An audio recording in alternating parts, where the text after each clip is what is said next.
ഇന്ത്യയിൽ കോൺഗ്രസിൻ്റെ പരാജയത്തിന് കാരണം ആരാണെന്ന് ചോദിച്ചാൽ മല്ലികാർജുന ഖാർഗെയും രാഹുൽ ഗാന്ധിയും മാത്രമാണ് എന്ന് ഞാൻ പറയും.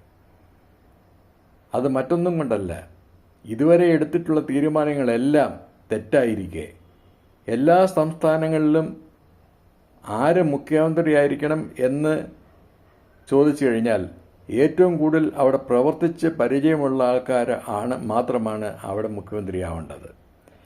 ഇന്ത്യയെ സംബന്ധിച്ച് പല സംസ്ഥാനങ്ങളിലും തിരഞ്ഞെടുക്കപ്പെട്ട മുഖ്യമന്ത്രിമാർ അവർ ആരും പ്രവർത്തിച്ചിട്ടുള്ള ആൾക്കാരല്ല. പിന്നെയോ അവർ പേരിന് വേണ്ടി മാത്രം രാഹുൽ ഗാന്ധിയുടെ ഒരു വലങ്കൈയായിരിക്കുന്ന ആൾക്കാരുമായിരിക്കുന്ന സ്ഥിതിക്ക് മാത്രമാണ് സംഭവിച്ചത്.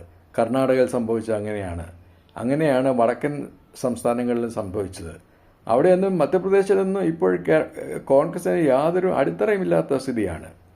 അതുപോലെ ഈ കേരളത്തിൽ BD സതീശനും രമേശ് ചെന്നിത്തലയും മത്സരിച്ച് ജയിച്ചിട്ടുള്ള MLA-മാരായിരിക്കെ അവർ മുഖ്യമന്ത്രി സ്ഥാനത്തേക്ക് അവരിൽ ഒരാൾ വരട്ടെ എന്ന് തീരുമാനിക്കുന്ന പകരം എല്ലാ കാര്യങ്ങളും മറുത്തു പറയാത്ത ഒരു ആളിനെ രാഹുൽ ഗാന്ധി കേരളത്തിൻ്റെ മുഖ്യമന്ത്രിയാക്കുവാൻ ആകുകയാണെങ്കിൽ അത് കോൺഗ്രസിൻ്റെ ഏറ്റവും വലിയ പരാജയമായിരിക്കും. ഈ തിരഞ്ഞെടുക്കപ്പെട്ട ആൾക്കാരുണ്ടായിരിക്കെ തിരഞ്ഞെടുക്കപ്പെടാത്ത അത് MP ആയിരിക്കുന്ന KC വേണുഗോപാലിനെ മുഖ്യമന്ത്രി സ്ഥാനത്തേക്ക്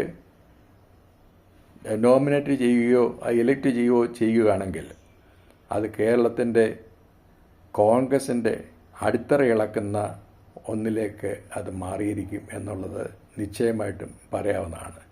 ഈ രീതിയിലുള്ള രാഹുൽ ഗാന്ധിയുടെ തീരുമാനത്തിൻ്റെ പിടിപ്പുകേട് അത് അവസാനം കേരളത്തിൻ്റെ കോൺഗ്രസും കൂടെ നശിപ്പിച്ച് കയ്യിൽ തന്ന് അദ്ദേഹം